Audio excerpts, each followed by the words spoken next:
अब हमको ये समझना है कि ये मन है कौन सा पदार्थ, ये क्या है मन। आज तक कोई वैज्ञानिक इसे नहीं अपनी मशीन पे ला पाए। जैसे एक्सरा होता है, सीटी स्कैन होता है, अल्ट्रासाउंड होता है, आज तक किसी ने मन का किया भाई ये झलक रहा है मन, यहां से थोड़ा क्रिक हो रहा है मन, कहीं आज तक किसी ने ये वैज्ञानिक की नहीं है, ये योग की, ये योग की वृत्ति से इसको पकड़ा जाता है। ये वैज्ञानिक की दृष्टि में नहीं है। वैज्ञानिक तो स्थूल केवल हड्डी मांस चर्म, वो आंतरिक। आज तक किसी वैज्ञानिक ने बुद्धि को, मन को, चित्त को, अंतःकरण के किसी एक वृत्ति को भी पकड़ पाए तो बताना। क्योंकि मशीन स्थूल, उसकी जानकारी स्थूल, तो स्थूल का ही एक्सरा होता है, स्थूल का ही सीटी स्कैन होता है। आज तक अंतःकरण पर किसी का प्रवेश हुआ हो योग के सिवा तो हमें बताना। किसी का प्रवेश नहीं, बस इसी ढांचे तक है। चाहे जितना बड़ा वैज्ञानिक हो, चाहे जितना बड़ा कोई डॉक्टर हो, चाहे जितना बड़ा कोई आयुर्वेदाचार्य हो, सूक्ष्म शरीर में प्रवेश नहीं है। वो तो योगारूढ़ पुरुष देखता है। अब ये योग मार्ग है, भगवत मार्ग है। अब यहां शुरू, ये है क्या मन, कौन सा पदार्थ है भाई, क्या है ये? ये कह रहे हैं कि तुम्हारे जड़ शरीर और परमात्मा आत्मस्वरूप, इसके बीच की एक आकर्षण शक्ति है, बड़ा विलक्षण है ये। इसे ना आप जड़ ही कह सकते हो, ना इसे चैतन्य ही कह सकते हैं। आप इसको ये भी नहीं कह सकते कि जड़ है। आनंद का पूर्ण मूर्तिमान स्वरूप इसी में प्रकट होगा। आप इसे चैतन्य भी नहीं कर सकते क्योंकि प्रकृति से है। मना कष्टान इंद्रियाणि प्रकृति स्थान कर्षति, इसी से बंधन और मोक्ष है। इसी से मन एवं मनुष्याणाम कारणम बंध मोक्षयो। यही जब तक ये बिचौलिया इधर रहेगा संसार की तरफ, तो आप बंधे हैं। कोई भी हो प्रभु की तरफ आ गया तो आप मोक्ष की प्राप्ति है। हम लोग जो उपासना के मार्ग में हैं, बीच में त्रिशंकु की तरह भी हैं, ना पूरे प्रभु की तरफ हो पा रहे और ना संसार भी अब अच्छा लग रहा है। ये स्थिति ज्यादा भयावह होती है। कम से कम संसारी मूढ़तावश से ही वो अपने मार्ग में तो है, मूढ़तावश अज्ञान के मार्ग तो उसी में राजी है। 100 कुंतल गेहूं हो गया है, थोड़ी लाही चना हो गया है, बढ़िया है, वो खुशी हो गया इतने में, बढ़िया है। बच्चों का ब्याह हो गया, वो मुक्त हो गया। देखो ना अनुभूतियां, देखो ना, मुक्त हो, मतलब आप क्या, मतलब फाइनल में वो आप क्या, हमारे जैसा भाग्यवान कौन। वो कम से कम उतने को तो मान रहा है, या इतना तो विवेक हो ही गया कि ये सब झूठा है। पर ये पूरा का पूरा सही नहीं आ पा रहा है कि झूठा है।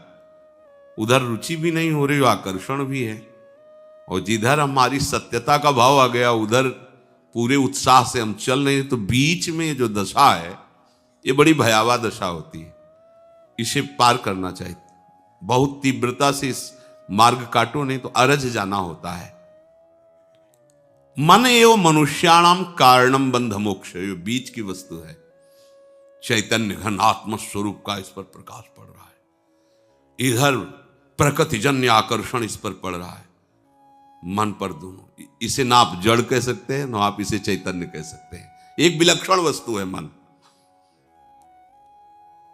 जगत नाम की कोई चीज नहीं, इसी मन ने रचा है जगत को। तुम्हारा मन नहीं तो जगत है ही नहीं। ये वैज्ञानिकों की भाषा नहीं है, ये योगारूढ़ महापुरुषों की भाषा है। अब आपको उसको बिल्कुल सरल भाव में बता रहे हैं। मन है तो जगत है, मन नहीं तो जगत नहीं। अब आप विचार करके देख लो, जो बात आपने मन में डाल दी है उतना ही आपकी समझ में है। जो बात नहीं मन में डाली वो है ही नहीं आपके। बहुत बड़ी सृष्टि, बहुत विषय, बहुत प्रपंच, लेकिन जितना डाला है ना मन में उतना ही आपके है। इसके बाद कहां है आप बताओ। आप सोचो कैसा है हॉलैंड, थाईलैंड, अमेरिका, कैसा है, भला दिखा दे मन आपको। लेकिन चित्रपट में भी अगर देखा है और डाल दिया है मन में, ऐसा है। मन से ही जगत है, नहीं तो है नहीं। बोले है तो तभी तो चित्रपट डाला उसमें। तो वो भी जो चित्र बना किसी मन के द्वारा ही बना है। वो भी जो बना स्थान जिसमें चित्र में डाला गया, वो भी मन के द्वारा ही बना है। कैसे? बोले जैसे स्वप्न में शरीर स्थूल पड़ा हुआ है और स्वप्न में पूरे का पूरा संसार रच दिया इस मन ने। मन ही अस्त्र बना, मन ही मारने वाला बना, मन ही मरने वाला बना, मन ही बचाने वाला बना, मन ही खाने वाला बना, मन ही खिलाने वाला बना। जो वस्तु खाई जाती वो मन बना। सब कुछ स्वप्न में केवल मन बना, केवल मन, दूसरा कुछ नहीं। स्वप्न में केवल मन बना। और जब जगे आप तो कुछ था क्या? ये कब पता चला? जब जगे। अगर आपको जगत दिखाई दे रहा है तो अभी जगे नहीं है। स्वप्न में भी ऐसा एक स्वप्न आता कि मैं जग चुका हूं। उसी स्वप्न में स्वप्नांतर भी देख रहा है वो, लेकिन है वो स्वप्न में ही। ठीक ऐसे ही जब तक स्त्री पुरुष जड़ चैतन्य ऊंच नीच सुख दुख हानि लाभ, ये स्वप्न रचा हुआ है मन रूपी माया का। ये मन जब तक भगवदाकार नहीं होगा तब तक ये जगत दिखाई दे रहा है। इस जगत का अस्तित्व है मन से ही है। मन ठीक हो गया तो आप ना कभी बंधे थे और ना आपका कभी मोक्ष होगा, क्योंकि आप बंधन को प्राप्त होते तब तो मोक्ष होता। आपको कोई बांध ही नहीं सकता, आप भगवान के अंश हैं। ये संकल्प विकल्प करके जैसे स्वप्न में पूरी सृष्टि रचता है। जनक जी ने तो ये देखा है, एक दिन स्वप्न में देखा कि उनका राज्य छिन गया है, बहुत गरीब हो गए हैं, भूख से बहुत व्याकुल हैं। उन्होंने किसी किसी तरह मांग करके गांव से कुछ चावल और दाल इकट्ठा किया और मिट्टी के उस पात्र में उसको रखकर उपला बीन करके उसको पका रहे थे, खिचड़ी। इतने में 2 सांड लड़ते हुए आए, वो खिचड़ी भी मिट्टी का पात्र फूल, बड़े व्याकुल हुए भूख से। और जब जगे देखा सिंह अपनी शैया पर। देवताओं को भी जो सुख नहीं महाराज जनक जी को प्राप्त थे। सिया जी के पिता होने का सौभाग्य मिला, ज्ञानियों में शिरोमणि विदेहराज। ये क्या था? भूख से व्याकुल दर दर भटक रहा था, ये सत्य कि अभी इस राज वैभव में, कि ये सत्य, ये सत्य कि वो सत्य, क्या है? एक शब्द में अष्टावक्र जी ने उत्तर दिया था, ना ये सत्य ना वो सत्य। जिसे तुम जागृत में देख रहे हो ये मोह निद्रा का स्वप्न है, और जिसे तुम स्वप्न में देखा था वो तमोगुणी निद्रा का स्वप्न है। दोनों स्वप्न ही है। ये दोनों स्वप्न मन के बनाए हुए हैं, नहीं तो भगवान के सिवा एक कण भी कोई और नहीं है। पक्की बात है। ये मन जब तक भगवदानंद में युक्त नहीं होता तब तक ये जगत का प्रपंच स्वयं रचता रहता है। ये जिस पदार्थ को ग्रहण करता वही रूप बना लेता है अपना। देखो गुलाब जामुन, मन बन गया गुलाब जामुन, स्वाद बन गया, रसेंद्री में स्वाद आ गया, आंखों के सामने गुलाब जामुन आ गया और मन में व्याकुलता पैदा हो गई। ये कुछ भी हो, कैसे भी हो, गुलाब जामुन पर, जलेबी पवा दो, मन जो चाहो। अब देखो जहां आपने किसी वस्तु को आनंद अंश में स्वीकार किया, इसमें सुख है, वो पूरा का पूरा मन बन जाएगा। देख लो आप, किसी भी विषय, पदार्थ, वस्तु, व्यक्ति, स्थान, वो मन बनता है। अमुक भोग, मन वही सीन ले आया, वही व्यक्ति ले आया, वही आनंद ले आया, वही बन रहा है, दूसरा कुछ नहीं। बाहर तो क्रिया होगी केवल, बन के वो सब तैयार कर दिया मन ने, पूरा का पूरा सब जाल रच दिया। ये स्वयं मन बन जाता है। राग के साथ ये जीवित है मन।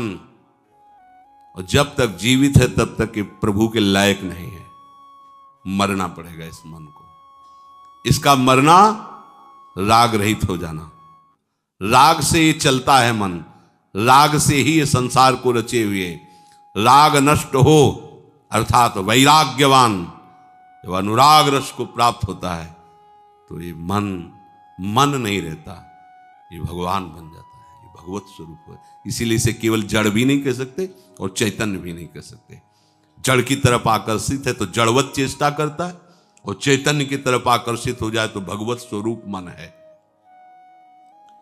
सारे अनर्थों की उत्पत्ति का स्थान राग, राग से ही मन जीवित है। राग ना हो तो विषयों में सुख का अनुभव कोई कर ही नहीं सकता। विषयों में सुख है ही नहीं, राग में। कभी कभी जैसे शराब पीने वाले को देखा ना, ऐसे ऐसे करता और फिर पीता जा रहा है ऐसे से, मतलब एक एक इंद्री उसकी कह रही नहीं, पर वो राग है उसे। फिर ऐसे भी दर्शन हुए, यही देखा है परिक्रमा मार्ग में धाम के सामने बीच से नाली थी। नाली रज का था पहले तो, रोड बना ही नहीं था। शाम के बाद कोई नहीं निकलता था इधर से, कभी कोई ब्रजवासी ऐसे निकल जाए, गाड़ी वाड़ी तो सवाल ही नहीं था, स्कूटी आदि तो इधर। बड़ा आनंद रज, और नाली बीच से बहती थी ऐसे टेढ़ी मेढ़ी ऐसे।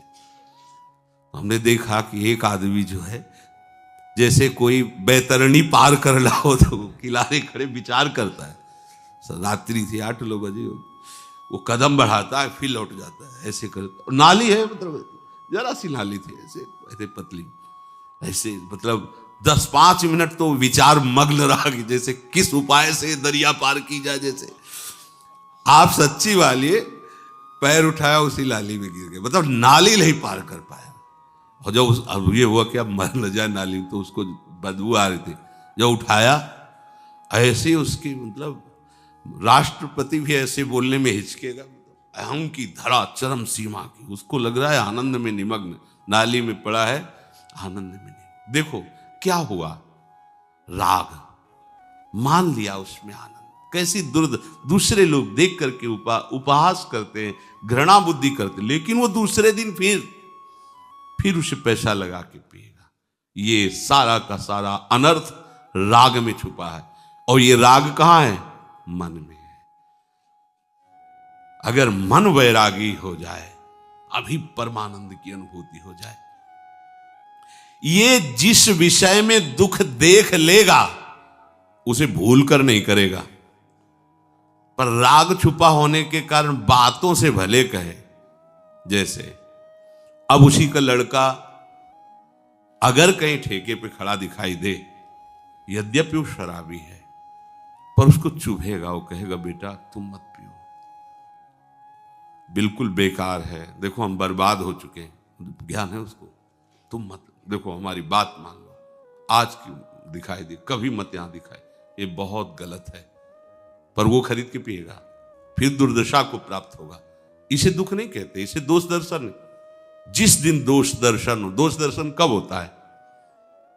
जब ये लगेगा कि वास्तविक इसमें सुख नहीं है, तो मेरा उपहास कर रही इंद्री। कब तक ऐसा होता रहे? या किसी महात्मा की वचन स्वीकृत हो जाए। एक शराब पी रहा था बैठे, और उपहास करने में प्रवीण था, तो वहां से संत ने, और संत जिस नशे में होते हैं उसको क्या पता, अरे वो तो पौआ लगाया होगा, आधा लीटर पिए होगा। संत तो परमानंद को पिए हुए हैं, वो मस्ती से जाए तो बोले ए बाबा लगा ले थोड़ी, जीवन बर्बाद किए घूम रहा है।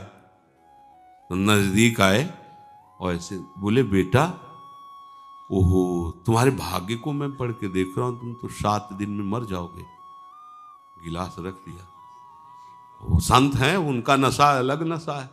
बोले बेटा पक्का, भगवान को साक्षी करके कहते हैं हमारे वचन मिथ्या नहीं है, 7 दिन में तुम मर जाओ। नशा उतर गया उसका, चरणों में महाराज क्या? बोले बेटा एक उपाय है, अगर तुम गोविंद गोविंद गोविंद गोविंद ऐसा शुरू करो तो तुम्हें दुख नहीं होगा, तुम भगवान को प्राप्त हो जाओगे। और हो सके तो शराब मत पीना, 7 दिन में तो मर ही जाना है। कभी नहीं पिएंगे महाराज। घर गया, किसी से बात नहीं किया, कमरे में गोविंद गोविंद। खाना पीना मैंने मर ही जाना है 7 दिन, गोविंद गोविंद गोविंद। 7वें दिन संत भगवान पहुंचे, उसके आंसू चल रहे थे। गोविंद बोले महाराज कितने घंटा रह गए हम मरने के। बोले 7 दिन से पिया तो ले, बोले ले पिया भी ले, कुछ खाया भी नहीं है, बस गोविंद गोविंद गोविंद। तो बोले बेटा तुम तो अमर हो गए, अब तुम मरोगे नहीं। हाँ, शरीर किसी दिन 7 दिन के अंदर छूट जाएगा।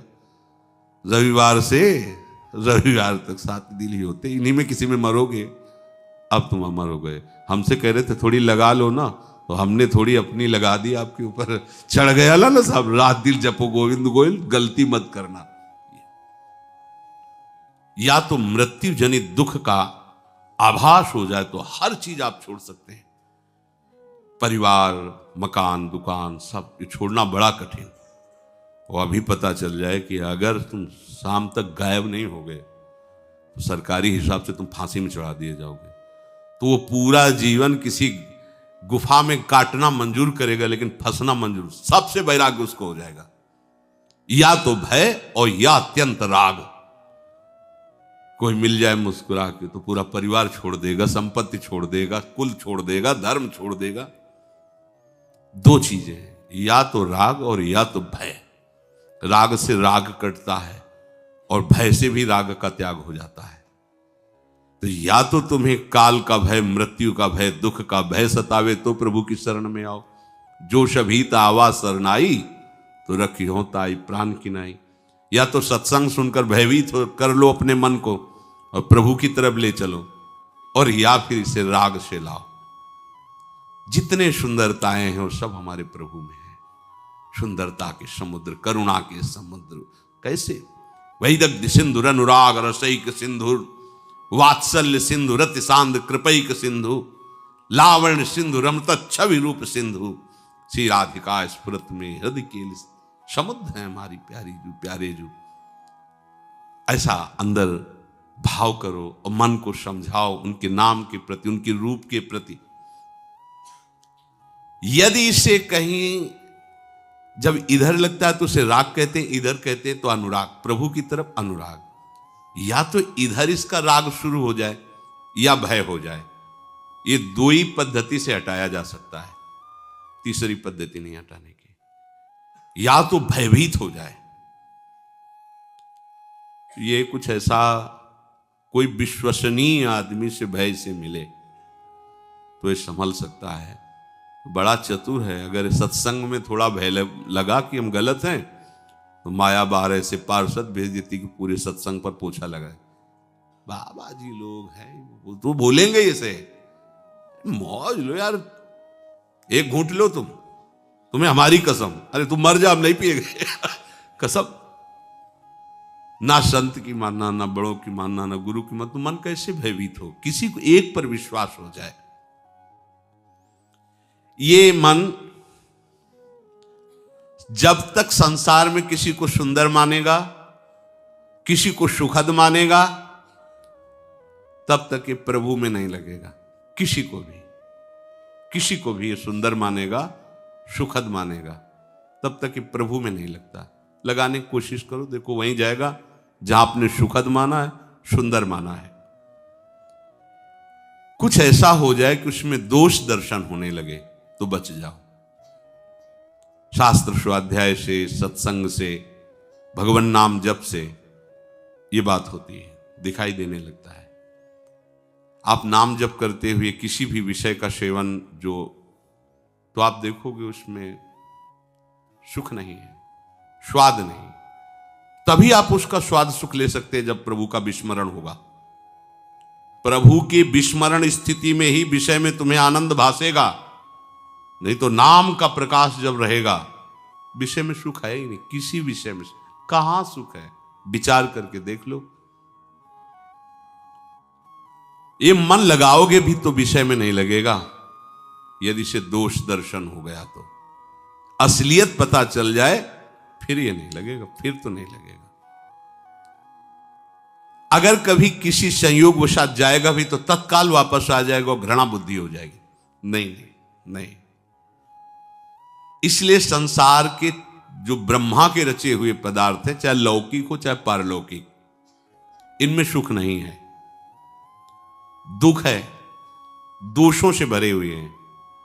भाई ये बात आप मान लो कि इनमें दुख है, दोषों से भरे हुए। पागल बना रहे, देखो ना मीठा खा के, नमकीन खा, अलग अलग स्वाद देखो, अलग अलग, ये तो जीवन है बर्बाद। संसार की दृष्टि से देखो तो बाबा जी का जीवन बर्बाद। न लड़का, न बच्चा, न पत्नी, न कोई सुख, न रात दिन तिलक लगाए मजीरा बजाते रहते, कोई मनोरंजन। और जैसे लोग नहीं कि भाई महीना भर की छुट्टी हुई है तो अमुक जगह चलते हैं, अमुक पार्टी, अमुक, इनकी तो रोज वही पार्टी, राधा वल्लभ सी, हरिवंश सी, वृंदावन श्रीवंचन। उनकी नजर में इनका जीवन बर्बाद हो, इनकी नजर में उनका पूरा जीवन बर्बाद है। वास्तविक उनके हाथ क्या लगा, क्या है? जब आपका शरीर पूरा होने का समय आएगा तो आपके पास फाइनल में क्या जमा हुआ, पूरे जीवन में क्या जमा हुआ? वही दुष्कर्म, वही ऐसे कर्म जो पुनः आपको दंड देंगे जाके। आपके पास भजन, आपके पास भगवत आराधना अगर ये है तो आप देखना मरने के समय आपके अंदर उत्साह होगा, क्योंकि आप धनी हैं। हर व्यवस्था आपके चरण चूमेगी, आपकी यात्रा बड़ी शुभ होगी, मंगलमय होगी। इसीलिए सब मरने के नाम से कांप उठते हैं, क्योंकि आगे की तैयारी नहीं है। कहां जाना है पता नहीं। क्या है आपके पास? कुछ नहीं है। यहां जो बटोरा सब यहीं छूट जाएगा, कुछ नहीं। और संत जन क्या बटोरते हैं? परम धन राधा नाम, वो अविनाशी है और वही साथ जाएगा। और उस नाम का प्रभाव ऐसा कि जितना कूड़ा करकट भूल से जमा हुआ था, अंतिम समय तक वो भस्म कर देगा, कुछ साथ नहीं रखेगा। केवल प्रकाश, केवल नाम, केवल प्रभु। मान जाओ। मानने से संसार के प्रति दुख दोष का दर्शन होने लगे, जो भगवान कह रहे हैं, दुख योनिया दुखालयम, तो फिर मन